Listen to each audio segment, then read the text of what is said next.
The late afternoon sun cast a warm glow through the windows of Sterling & Sons' fine jewelry, illuminating the elegant display cases filled with sparkling diamonds, gleaming gold and precious gems that caught the light like captured rainbows. It was the kind of upscale establishment that catered to the wealthy elite of downtown, where engagement rings started at 5 figures and watches cost more than most people's cars.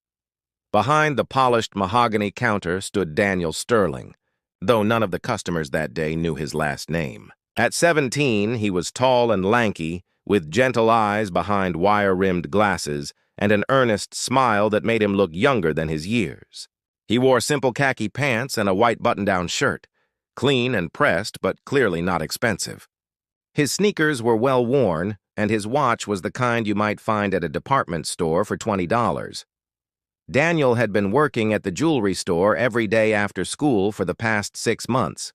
To anyone watching, he appeared to be just another teenage employee, probably working for minimum wage to save up for college or a car. What they didn't know was that this was his family's store, founded by his grandfather in 1952 and now owned by his father, Robert Sterling. The arrangement was Robert's idea. He believed that Daniel needed to understand every aspect of the business from the ground up before he could ever hope to inherit it. "You can't lead people you don't understand," Robert had told his son, "and you can't understand them unless you've walked in their shoes." So Daniel swept floors, organized inventory, polished display cases, and helped customers, all while being treated like any other part-time employee. The other staff members knew who he was, but they had been asked to keep his identity quiet. Robert wanted his son to earn respect through his actions, not his name. Daniel was arranging a display of tennis bracelets when the door chimed, announcing new customers. 3 teenagers walked in, probably around his age, dressed in the kind of designer clothes that screamed wealth and privilege. The leader of the group was a boy with perfectly styled blonde hair and an expensive watch that probably cost more than most people made in a month. His name was Preston, though Daniel didn't know that yet. Behind Preston walked his girlfriend, Victoria, whose designer handbag and diamond earrings marked her as someone accustomed to luxury. The third member of their group was Mason, Preston's best friend and constant companion in various acts of entitled behavior. They were clearly here to look at engagement rings. Preston had been dating Victoria for 2 years, and with graduation approaching, he felt it was time to make a grand gesture that would impress not just her, but their entire social circle. "Good afternoon," Daniel said politely, stepping out from behind the counter. "How can I help you today?" Preston barely glanced at him, his attention focused on the sparkling displays around the room. "We're looking at engagement rings," he said dismissively. "The expensive ones," Daniel nodded professionally. "Of course. What price range were you considering?" This question drew snorts of laughter from all 3 teenagers. Victoria exchanged an amused glance with Mason before Preston turned to face Daniel fully for the first time. "Price range?" Preston repeated mockingly. "Do you see what I'm wearing?" He gestured to his outfit, which probably cost more than Daniel made in several months. "Do you think price is a concern for me?" Daniel kept his expression neutral, though he was already getting a sense of what kind of customers these were going to be. "I understand. Let me show you some of our premium selections." He led them to one of the most expensive display cases, where rings priced from $15,000 to $50,000 were showcased under pristine lighting. Daniel began to explain the different cuts, clarity grades, and settings, drawing on knowledge he had been absorbing since childhood. But Preston wasn't interested in learning. He was interested in showing off. "This is cute," he said condescendingly, pointing to a ring priced at $18,000. "But I think we need something a bit more substantial." Victoria giggled at her boyfriend's performance. "Preston, you're so bad. This poor boy is probably wondering how we can afford anything in here." Mason joined in the mockery. "Look at him," he said, gesturing at Daniel's simple clothes and worn sneakers. "I bet he's never seen rings this expensive before. This is probably like a museum to him." Daniel felt his cheeks warm with embarrassment, but he maintained his professional demeanor. He had dealt with difficult customers before, though rarely ones so close to his own age. "Actually," Daniel said quietly, I'm quite familiar with our inventory. Would you like to see some of our higher-end pieces? This provoked even more laughter from the group. Preston leaned against the counter with exaggerated casualness, clearly enjoying himself. Higher end? He said with mock surprise. You mean there are rings more expensive than these? I don't know if you understand our financial situation, but we're not exactly shopping at the mall jewelry counter here. Victoria examined her manicured nails with feigned boredom. Honey, maybe we should explain. Preston's father owns half the commercial real estate in this city. Money really isn't an object. That's right, Mason added helpfully. We're talking about real money here, not whatever pocket change you're used to dealing with. Daniel nodded patiently. I understand you're looking for something special. Let me show you our signature collection. He moved to another case, this one containing rings that started at $30,000 and went up from there. One piece in particular caught Preston's attention. A 3-carat diamond solitaire in a platinum setting that sparkled like captured starlight. How much is that one? Preston asked, pointing. Daniel checked the discreet price tag. This one is $45,000. Preston whistled appreciatively, but his companions looked skeptical. Are you sure you read that right? Victoria asked condescendingly. That seems like an awful lot for someone your age to be handling. Maybe we should ask for an adult, Mason suggested with a smirk. No offense, but this is serious money we're talking about. Daniel felt his patience beginning to wear thin, but he kept his voice steady. I assure you, I'm qualified to help you with any purchase you'd like to make. Preston was examining the ring more closely now, clearly impressed by its quality. I'll take it, he announced grandly. But Victoria looked uncertain. Are you sure he can actually sell it to us?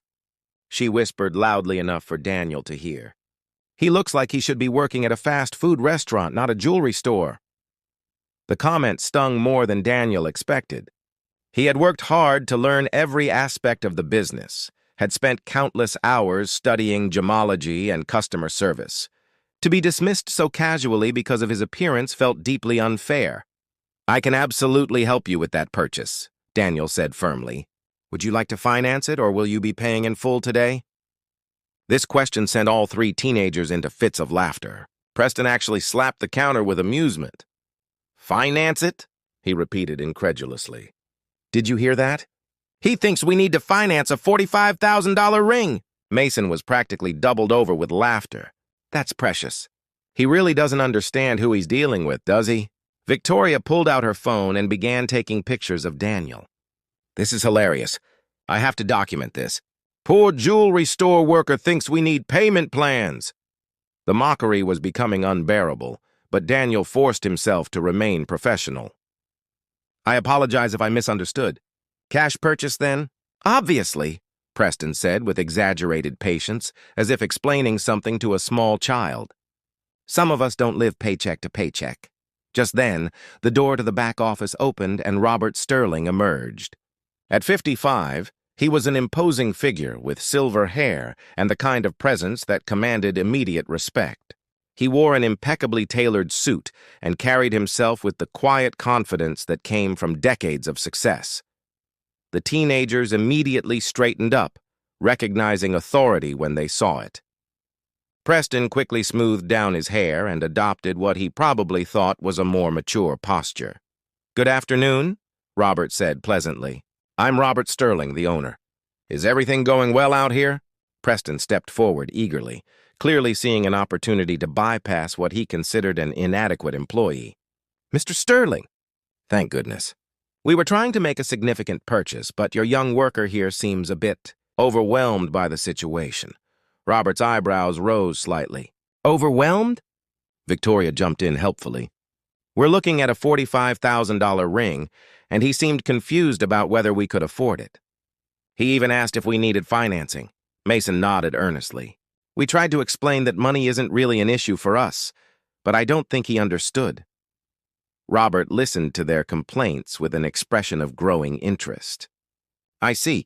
And how exactly did my employee respond to your interest in the ring? Preston waved dismissively toward Daniel, who had been standing quietly during this exchange. He was professional enough, I suppose, but clearly out of his depth. This is a very expensive purchase we're talking about. Indeed it is, Robert agreed. $45,000 is quite a significant amount. Tell me, have you been saving up for this purchase? The question seemed to offend Preston. Saving up?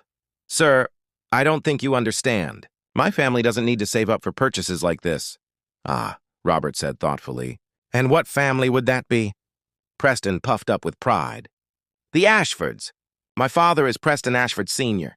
Perhaps you've heard of Ashford Properties? Robert nodded slowly. Yes, I'm familiar with your father's company. Commercial real estate, correct? That's right, Preston said, clearly pleased to be recognized. So as you can see, the price isn't really a concern. Robert smiled. But there was something in his expression that Daniel recognized, the look his father got when he was about to make a point. Well then, Robert said, I'm sure you won't mind paying for the ring right now? Cash, of course, since financing isn't necessary. Preston's confident expression faltered slightly. Right now? Certainly. After all, if money isn't an object, and you're ready to make this purchase, why wait? Victoria shifted uncomfortably. Well, we didn't exactly bring that much cash with us. Credit card, then? Robert suggested helpfully. Mason cleared his throat nervously. Actually, we were thinking more of arranging for payment through our parents. The silence that followed was telling. Robert's smile grew wider, while the three teenagers looked increasingly uncomfortable. So you would need your parents to pay for this ring? Robert said slowly. That sounds rather like, what's the word? Financing? Preston's face was turning red. That's different. It's not like we need a payment plan or anything. No, Robert agreed. It's more like you need your parents' permission and money to make a purchase you've been claiming was easy for you to afford. The teenagers were squirming now, their earlier arrogance completely deflated. They had been caught in their own boastfulness, revealed to be exactly what they were, privileged kids spending their parents' money while pretending it was their own. Robert turned to Daniel with a warm smile. Son, I think these customers might benefit from hearing about our financing options after all. The word son hit the teenagers like a physical blow. Victoria's mouth actually fell open. Mason looked like he might be sick. Preston stared back and forth between Robert and Daniel as the terrible realization dawned. Son, Preston repeated weakly. Robert placed a proud hand on Daniel's shoulder. Yes, this is my son Daniel. He's been working here after school to learn every aspect of the business. He knows more about jewelry and customer service than employees with years of experience. Victoria's face had gone completely white. Your son. That's right, Robert confirmed. The poor boy you've been mocking and taking pictures of is the heir to Sterling and Sons, the young man you assumed couldn't. Understand expensive jewelry has been surrounded by it his entire life. Daniel stood a little straighter, feeling his father's support and pride. I was trying to help you find exactly what you were looking for, he said quietly. Price was never the issue for me. I just wanted to make sure it wasn't an issue for you. The implications of what they had done were sinking in for all three teenagers. They had spent the better part of an hour mocking and humiliating the son of the man who owned one of the most prestigious jewelry stores in the city. They had photographed him, called him poor, and suggested he wasn't qualified to help them, all while he had been patiently trying to serve them. Preston tried desperately to salvage the situation. Mr. Sterling, we had no idea. If we had known... Known what? Robert asked calmly. That my son deserved to be treated with respect? That someone's worth isn't determined by their clothes or their age? That good customer service should be appreciated regardless of who provides it? Victoria was near tears. We're so sorry. We didn't mean... You didn't mean to show your true character? Daniel asked, finding his voice. You didn't mean to demonstrate exactly the kind of people you really are when you think no one important is watching? Mason looked around desperately, as if searching for an escape route. This is all just a misunderstanding. Robert shook his head. No, I think this has been very illuminating. You've shown my son and me exactly how you treat people you consider beneath you. That tells us everything we need to know about your character. The silence in the store was deafening. The three teenagers stood frozen, realizing that their behavior had consequences they hadn't anticipated. Now then, Robert said pleasantly, did you still want to purchase that ring? I believe the price was $45,000. Cash or credit card? Preston's voice was barely a whisper. We need to think about it. Of course you do, Robert said with understanding. That's quite a lot of money. Perhaps you should discuss it with your parents first. Work out some kind of financing arrangement? The mockery was gentle but unmistakable. The very thing they had laughed at Daniel for suggesting was exactly what they needed. We should go, Victoria mumbled, not meeting anyone's eyes. Yes, Mason agreed quickly. We should definitely go. As they hurried toward the door, Robert called after them. Please give my regards to your parents. I'm sure they'd be interested to hear about your visit today. The door chimed as they left, and father and son stood alone in the elegant store. Robert put his arm around Daniel's shoulders and smiled. You handled that very well, he said proudly. You remained professional and courteous even when they were treating you terribly. Daniel leaned into his father's embrace. It wasn't easy. They made me feel so small. But you're not small, Robert said firmly. You're learning to be a man of character, someone who treats others with respect regardless of their station in life. That makes you bigger than they'll ever be. As they talked, Daniel reflected on the day's events. He had learned something important about the difference between wealth and worth, between having money and having character. His father's lesson was becoming clear. It wasn't enough to inherit a business. You had to earn the right to lead it through your actions and values. The three teenagers had taught him something too, though not what they intended. They had shown him the kind of person he never wanted to become, someone who judged others by their appearance, who used wealth as a weapon to hurt others, who believed that money made them superior to those who served them.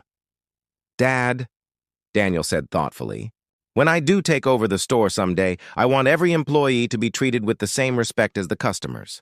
Robert smiled. Now that, he said, sounds like something a true leader would say. As the afternoon sun set over the city, casting long shadows through the jewelry store windows, Daniel Sterling stood a little taller. He had learned that sometimes the most valuable lessons came from the most unexpected teachers, and that true wealth wasn't measured in dollars but in character.